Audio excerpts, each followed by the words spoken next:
Halo semuanya, selamat datang di channel ini. Hari ini kita akan membahas kisah luar biasa tentang seorang poluan cantik asal Amerika yang mengalami kelumpuhan selama 2 tahun. Dalam keputusasaan, ia tak pernah membayangkan hidupnya akan berubah setelah bertemu seorang TKI Indonesia yang menawarkan jalan menuju kesembuhan. Dengan sombong ia berkata, "Kalau aku sembuh, aku bersedia jadi istrimu." Tapi siapa sangka, ucapan itu justru menjadi awal dari takdir baru yang tak pernah ia bayangkan. Sebelum kita mulai, jangan lupa untuk like, subscribe, dan tinggalkan komentar dari kota mana kamu menonton. Mari kita mulai kisahnya. Nonton sampai selesai ya. Dan jangan lupa subscribe channel ini. Welcome to Montesa Channel.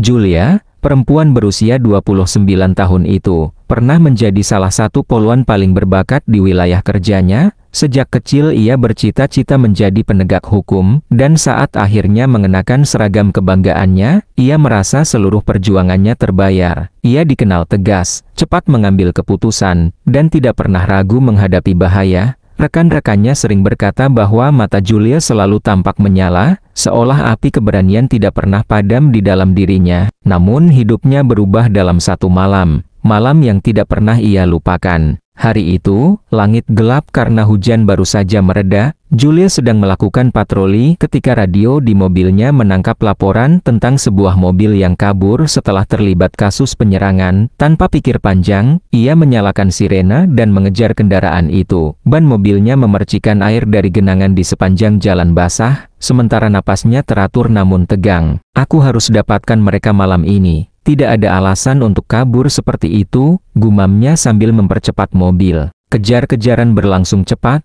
mobil pelaku berbelok tajam, dan Julia mengikutinya tanpa ragu. Namun nasib berkata lain. Saat mencoba menyalip dari sisi kiri, mobilnya tergelincir karena aspal masih licin. Hanya terdengar suara gesekan keras, lalu benturan menghantam tubuhnya ke kursi. Dunia yang terang berubah gelap dalam hitungan detik. Ketika ia membuka mata, lampu putih rumah sakit menyambutnya. Kepalanya berat, tubuhnya kaku, dan ada rasa asing di kakinya. "Apa yang terjadi padaku? Kenapa aku tidak bisa merasakan apa-apa?" Suaranya bergetar. Seorang dokter mendekat, menatapnya dengan raut penuh simpati. "Julia, ada cedera parah pada tulang belakangmu. Kami sudah melakukan yang terbaik. Tapi, kemungkinan besar kau tidak akan bisa berjalan lagi." Tidak. Ini tidak mungkin. Aku masih punya banyak tugas. Aku masih harus kembali bekerja. Aku tidak bisa hanya berbaring seperti ini," ucapnya lirih, hampir seperti bisikan yang putus asa. Ibunya, yang sejak tadi menahan tangis, akhirnya memeluknya sambil bergetar. "Kami di sini untukmu, Julia. Apapun yang terjadi, kami tidak akan meninggalkanmu." Namun kata-kata itu justru menghantam hatinya lebih keras. Julia yang dulu kuat dan gagah kini merasa hampa. 2 tahun berlalu, dan ia tetap terjebak di atas kursi roda, menjalani hari dengan terapi yang tidak pernah benar-benar memberi hasil. Apinya yang dulu menyala kini hanya tinggal bara redup yang hampir padam. Di sudut hatinya, ia masih ingin berharap, tetapi ia tak lagi tahu bagaimana caranya. 2 tahun berlalu sejak malam gelap itu, dan kehidupan Julia tak lagi sama. Setiap pagi ia membuka mata dengan perasaan antara ingin bangun dan ingin tetap tertidur. Kursi roda yang dulu terasa asing kini menjadi bagian dari dirinya, selalu berada tepat di sisi tempat tidur seolah terus mengingatkannya pada kenyataan pahit. Di dalam kamar yang sunyi, ia sering menatap jendela yang memantulkan bayangan dirinya, bayangan yang tidak ia kenali. "Aku dulu kuat, lalu kenapa sekarang rasanya aku hanya hidup separuh?" bisiknya lirih. Suaranya tenggelam oleh kesedihan. Terapi menjadi rutinitas tetap, namun tidak lagi dilakukan dengan harapan penuh.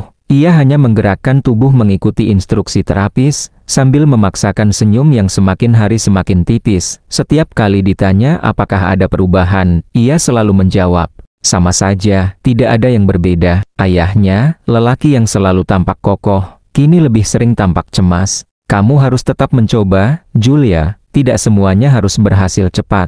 Yang penting kamu tidak berhenti," ucapnya suatu hari, sambil mengusap bahu putrinya yang kini terasa lebih rapuh dibanding dulu. Julia hanya mengangguk, meski hatinya memendam jawaban berbeda.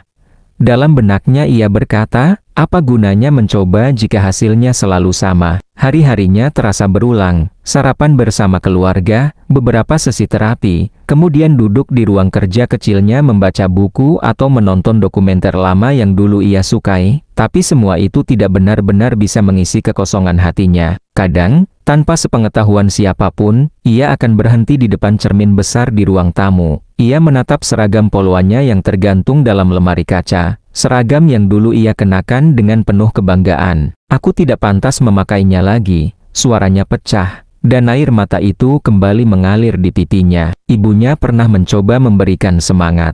Kamu masih Julia yang sama, luka ini tidak mengubah hatimu. Tetapi Julia hanya menjawab dengan senyum tipis. Hati saja tidak cukup untuk berlari, Bu. Meski begitu, kedua orang tuanya tidak pernah menyerah. Setiap minggu mereka berusaha mengajak Julia keluar rumah, kadang menonton konser kecil di taman, kadang sekadar berjalan di tepi danau, namun Julia sering merasa seperti beban yang harus didorong, bukan anak yang bisa mereka banggakan. Suatu malam, saat mereka baru selesai makan malam di rumah, ayahnya berkata, kita harus keluar sedikit. Bagaimana kalau kita makan di restoran yang baru dibuka di pusat kota, katanya makanannya enak.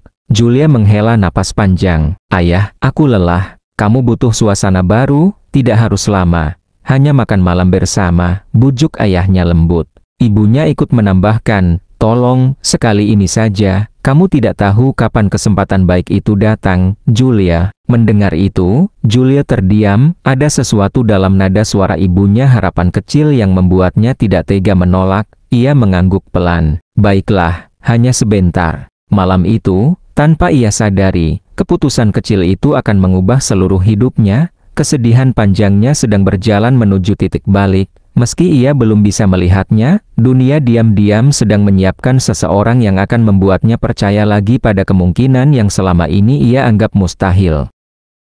Langit malam tampak jernih ketika keluarga kecil itu tiba di restoran yang baru saja dibuka di pusat kota. Lampu-lampu hangat memantul dari kaca jendela besar, memberikan suasana nyaman yang jarang Julia rasakan belakangan ini. Ayahnya mendorong kursi roda dengan perlahan, sementara ibunya berjalan di samping mereka, mencoba menularkan senyum meski sorot matanya masih menyimpan kekhawatiran. Di dalam, aroma rempah dan roti panggang memenuhi ruangan. Tawa para pengunjung terdengar pelan, tidak terlalu ramai namun cukup untuk membuat suasana hidup. Julia memperhatikan sekelilingnya dengan tatapan hambar, belum benar-benar terbuka untuk menikmati suasana baru itu. Sebuah suara hangat mengalihkan pandangannya. Selamat malam, bolehkah saya bantu mencarikan meja? Seorang pria berdiri di dekat mereka, wajahnya ramah, kulitnya kecoklatan, tubuhnya tegap namun tidak mengintimidasi. Senyumnya tulus, bukan sekadar senyum profesional seorang pelayan, namanya tertera di nametak kecil di dadanya, Buriono. Ibunya tersenyum balik, kami hanya bertiga, meja di sudut mungkin lebih nyaman untuk kursinya. Silakan ikut saya, jawab Buriono sambil mempersilakan dengan tangan. Selama perjalanan menuju meja, Julia memperhatikan cara pria itu berjalan. Tegas namun tenang, seperti seseorang yang terbiasa bekerja keras tapi tetap menjaga sikap hormat. Ada sesuatu pada dirinya yang sulit dijelaskan, sesuatu yang berbeda dari pelayan lain. Setelah mereka duduk, Buriono memberikan menu dan berkata, kalau butuh bantuan, tinggal panggil saya akan usahakan yang terbaik.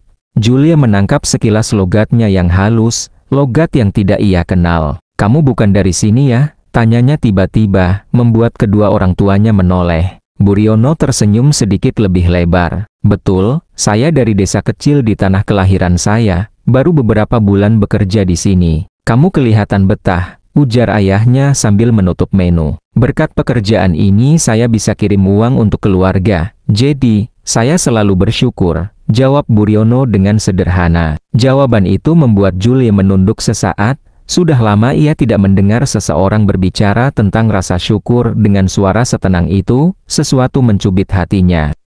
Beberapa menit kemudian, Buriono kembali untuk mencatat pesanan. Namun sebelum ia pergi, pandangannya jatuh pada kursi roda Julia, bukannya terkejut atau kasihan seperti banyak orang, tatapannya justru lembut dan penuh perhatian. Maaf kalau saya lancang, katanya pelan, tapi, apakah kondisinya masih menjalani terapi? Julia tersentak kecil. Iya, tapi sudah 2 tahun, tidak banyak perubahan. Buryono tampak berpikir sejenak, namun ia tidak mengeluarkan komentar seperti orang lain. Tidak ada kalimat, semoga lekas sembuh, atau tetap semangat. Ia justru berkata, kalau begitu, masih ada waktu untuk mencoba cara lain. Julia mengangkat alis, cara lain, maksudmu apa? Di tempat saya tinggal dulu, ada metode pijat dan latihan pernapasan yang digunakan untuk memperbaiki aliran energi tubuh. Tidak selalu berhasil, tapi banyak orang yang merasa lebih baik setelah mencobanya. Ibunya langsung terlihat tertarik. Benarkah? Kamu bisa melakukannya? Ada beberapa teknik yang saya pelajari dari kakek saya, jawabnya singkat. Julia menghela napas, setengah kesal, setengah tidak punya tenaga untuk berharap. Kupikir aku sudah mencoba semua, tidak yakin ada yang bisa membantu. Buryono tidak tersinggung, ia hanya menatap Julia dengan mata jernih, seolah mengerti rasa takut yang ia sembunyikan. Tidak apa-apa kalau tidak percaya, kadang orang baru mau percaya kalau sudah merasakan sendiri. Ada jeda panjang, suasana meja menjadi hening. Lalu, dengan nada sinis yang berusaha menutupi rasa frustrasinya, Julia berkata, baiklah, kalau aku sembuh, aku bersedia jadi istrimu. Ibunya terkejut, ayahnya hampir tersedak air minum, namun Buryono hanya terdiam sebentar, lalu tersenyum kecil, senyum yang tidak menunjukkan rasa tersinggung, melainkan ketenangan aneh yang membuat Julia justru salah tingkah. Kalau begitu, katanya pelan, saya akan bantu semampu saya. Julia memalingkan wajah, tidak ingin menunjukkan pipinya yang memerah karena malu. Ia tidak menyangka pria itu menanggapi perkataannya dengan begitu serius, atau begitu lembut. Malam itu, tanpa ia sadari, sesuatu telah bergerak perlahan. Sebuah pertemuan sederhana di sebuah restoran telah membuka pintu menuju perjalanan yang belum pernah ia bayangkan sebelumnya. Malam itu tidak berakhir pada percakapan ringan, ada sesuatu dalam sikap Buryono yang membuat Julia terus memikirkannya bahkan ketika makanan sudah habis dan para tamu mulai berkurang. Ia tidak tahu kenapa, tetapi tatapan pria itu tenang, yakin, dan tidak memandangnya sebagai seseorang yang patut dikasihani membuat dadanya terasa hangat, sekaligus gelisah. Setelah keluarga Julia selesai makan, Buryono kembali menghampiri. Bagaimana makanannya? Semoga sesuai selera. Ayahnya tersenyum puas, sangat enak, kami pasti akan datang lagi. Namun tatapan Buryono tertuju pada Julia, seolah menunggu responnya. Julia menghindar sejenak, tapi akhirnya berkata, makanannya enak, terima kasih sudah melayani kami. Buryono mengangguk, sama-sama. Sebelum kalian pulang, boleh saya bicara sebentar? Ibunya langsung penuh harap, tentu, silakan. Dengan sopan Buryono mendekat, menjaga jarak namun tampak serius. Saya tahu kondisi seperti ini berat, tapi saya percaya tubuh manusia punya kemampuan untuk memperbaiki dirinya sendiri, kadang lewat cara yang tidak kita duga. Julia menghela napas panjang, merasa topik itu muncul lagi. Aku sudah menjalani terapi medis selama 2 tahun, tidak ada yang berubah. Saya tidak bermaksud menggantikan terapi medis, jawab Buryono lembut. Saya hanya menawarkan tambahan, apapun yang saya lakukan, tujuannya membantu tubuhmu kembali mengingat bagaimana cara bergerak. Julia menatap wajah pria itu, ada keyakinan yang tidak dibuat-buat di sana. Namun keyakinan itu justru membuatnya ingin menantang, mungkin karena membangkitkan rasa takut yang selama ini ia tekan dalam hati. Kamu yakin bisa melakukan sesuatu yang bahkan dokter profesional tidak bisa? Nada suaranya meninggi, lebih karena luka lama yang tersentuh. Saya tidak bilang saya akan menyembuhkanmu, jawab Buryono jujur. Saya hanya bilang, mungkin saya bisa membantu, sedikit saja, dan kalau tidak berhasil, tidak ada yang dirugikan. Ibunya langsung menoleh ke Julia, cobalah, nak, tidak ada salahnya. Tapi Julia justru merasa harga dirinya terpojok. Ia tidak ingin terlihat putus asa di depan orang asing, jadi ia mengangkat dagu sedikit dan berkata dengan nada penuh tantangan. Baik, kalau kamu memang begitu yakin, dengar baik-baik. Kalau aku sembuh, aku bersedia jadi istrimu. Ayah dan ibunya langsung panik. Julia, apa yang kamu bicarakan? Jangan bercanda seperti itu. Namun Julia tetap menatap Buryono, menunggu reaksinya. Ia pikir pria itu akan kikuk, atau tertawa gugup. Tetapi tidak, Buriono justru tersenyum tipis, senyum yang membuat dada Julia bergetar untuk alasan yang tidak ia pahami. "Baik," jawabnya dengan suara rendah namun mantap, "kalau itu janji yang keluar dari hatimu, saya terima." Julia terdiam, ia tidak siap untuk jawaban seperti itu. Kamu tidak takut aku menertawakanmu?" "Tidak," jawab Buriono, "saya lebih takut kalau kamu berhenti berharap." Kata-kata itu seperti menampar lembut sisi terdalam hati Julia. Selama 2 tahun terakhir, ia memang berhenti berharap, dan kini, seseorang yang bahkan tidak ia kenal menawarkan harapan itu kembali, meski kecil, meski samar. "Kalau begitu," kata Buriono lagi, "mulai besok saya bisa datang ke rumah kalian, tidak perlu lama, cukup setengah jam setiap hari." Julia menelan ludah, ia tidak bisa mengerti kenapa ia tidak menolak. "Baiklah, tapi ingat, jangan salahkan aku kalau kamu menyesal." Buriono menunduk hormat. "Saya tidak akan menyesal." Saat keluarga itu bersiap pulang, Julia sempat menoleh. Buriono berdiri di pintu restoran, tersenyum kepadanya. Senyum itu tidak berlebihan, tidak dibuat-buat. Ia merasa aman. Itulah perasaan yang sudah lama hilang dari hidupnya. Di dalam mobil, ibunya berkata pelan, "Julia, kau serius dengan ucapanmu tadi?" Julia menatap keluar jendela, melihat pantulan lampu jalan yang bergeser cepat. "Aku tidak tahu, aku lelah." Ayahnya menjawab, "Kadang keajaiban datang dari tempat yang tidak kita duga." Julia menutup mata, dalam gelap itu, senyum Buriono kembali muncul, mengusik hatinya. Ia tidak tahu apakah pria itu benar-benar bisa membantunya. Tapi untuk pertama kalinya dalam 2 tahun, ia penasaran, dan mungkin, hanya mungkin, ia kembali ingin percaya.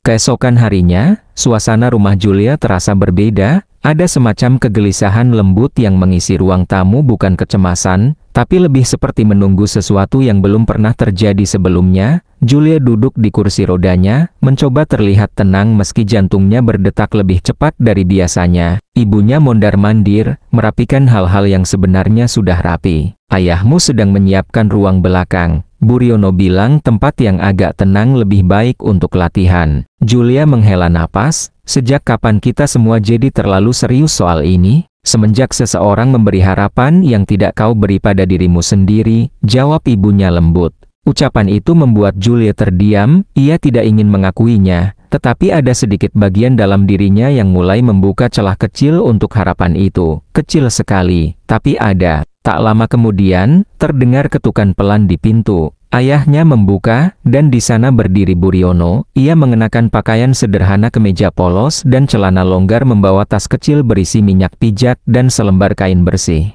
"Permisi," ucapnya sambil menunduk hormat. "Masuk, Buriono." "Terima kasih sudah datang," sahut ayahnya. Julia menatapnya dengan ekspresi yang sulit dibaca. Ia tak tahu harus bersikap bagaimana.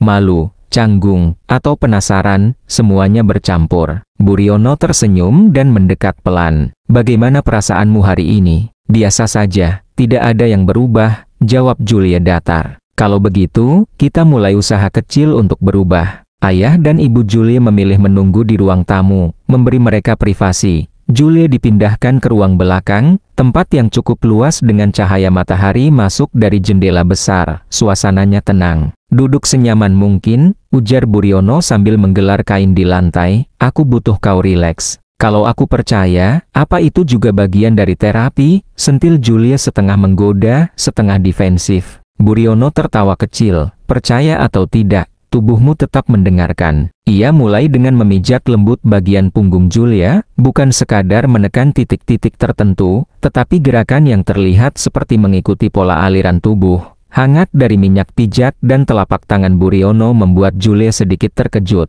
"Aku tidak menyangka pijatan bisa menenangkan," gumamnya. "Ini bukan hanya pijat," kata Buriono pelan, "ini cara mengingatkan tubuh untuk bangun lagi."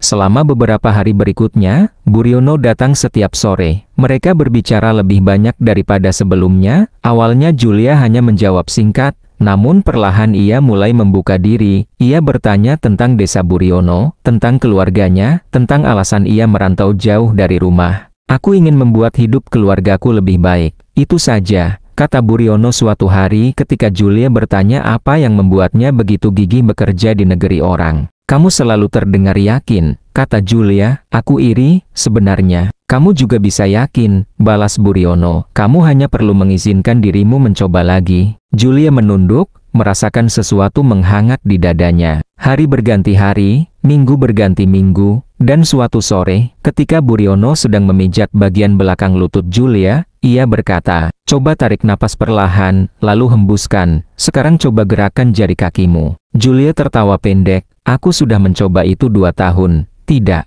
Ucapan itu terhenti karena ia merasakan sesuatu, bukan gerakan besar, bukan perubahan drastis, tapi ada sedikit getaran, sangat kecil, namun cukup untuk membuat napasnya terhenti. Aku merasakannya. Buriono tersenyum. Bagus, jangan paksa, rasakan saja. Julia mengulanginya. Getaran itu ada lagi, kali ini sedikit lebih jelas. Ini tidak mungkin, ucapnya sambil menahan air mata. Tidak ada yang tidak mungkin kalau tubuhmu mau mendengarkan, kata Buriono lembut.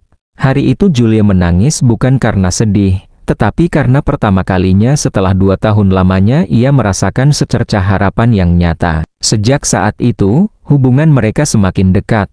Mereka berbicara tentang banyak hal, tentang ketakutan Julia, tentang impian Buriono, bahkan tentang masa depan yang tidak berani Julia pikirkan sebelumnya. Dan di balik semua itu, tanpa ia sadari, hatinya bergerak lebih cepat daripada kakinya. Ia mulai menunggu kedatangan Buriono, ia mulai ingin bercerita, ia mulai merasa hidup kembali. Dan di sudut hatinya yang paling dalam, ia mulai takut, bukan takut pada kegagalan terapi, tapi takut pada perubahan besar yang mulai tumbuh di dalam dirinya. Perubahan yang dimulai bukan dari fisiknya, melainkan dari seseorang bernama Buriono. Beberapa bulan telah berlalu sejak Buriono mulai datang ke rumah Julia. Perlahan tapi pasti, ada perubahan kecil yang kini terasa nyata. Jari kaki Julia kini mulai bergerak lebih luas, otot-ototnya tidak lagi kaku, dan sedikit demi sedikit, kursi roda yang dulu menjadi sahabatnya, kini terasa bukan lagi satu-satunya cara untuk bergerak. Suatu pagi, Julia duduk di teras rumah dengan sinar matahari yang hangat menimpa wajahnya. Ia menatap tangan sendiri, merasakan setiap otot dan sendi yang kini sedikit lebih responsif. Sebuah perasaan aneh muncul di dadanya, perasaan yang selama ini hilang, tapi kini kembali, harapan. Tiba-tiba, Buriono muncul dari pintu depan dengan senyum khasnya. Selamat pagi, siap mencoba latihan baru hari ini? Julia menatapnya, tersenyum tipis. Aku siap. Tapi jangan salahkan aku kalau aku lebih cepat dari ekspektasimu. Buriono tertawa. Aku tidak akan kaget. Kamu lebih kuat dari yang kamu kira. Mereka memulai latihan. Kali ini bukan lagi pijatan, tapi gerakan yang lebih terarah, perlahan membangunkan otot-otot yang telah lama terdiam. Julia mengatur napas, mengikuti instruksi Buriono, dan untuk pertama kalinya dalam 2 tahun, ia berhasil menegakkan kaki sebentar, menahan tubuhnya dengan tangannya sendiri. Lihat, aku bisa berdiri, seru Julia, suaranya pecah karena campuran kegembiraan dan air mata. Buriono segera mendekat, menstabilkan tubuhnya dengan hati-hati. Bagus, bagus sekali, Julia. Lakukan perlahan, jangan terburu-buru. Ibunya yang mengintip dari jendela menjerit girang. Ayahnya hampir menangis melihat putrinya berdiri. Kau hebat, nak. Julia menatap Buriono, mata mereka bertemu, dan untuk sesaat, dunia terasa hening. Semua kesedihan, semua kegelapan 2 tahun terakhir, seakan meleleh di hadapan senyum pria itu. Lalu, dengan nada bercanda tapi masih serius, Julia berkata, ingat janjiku. Buriono menoleh, tersenyum lembut, aku ingat.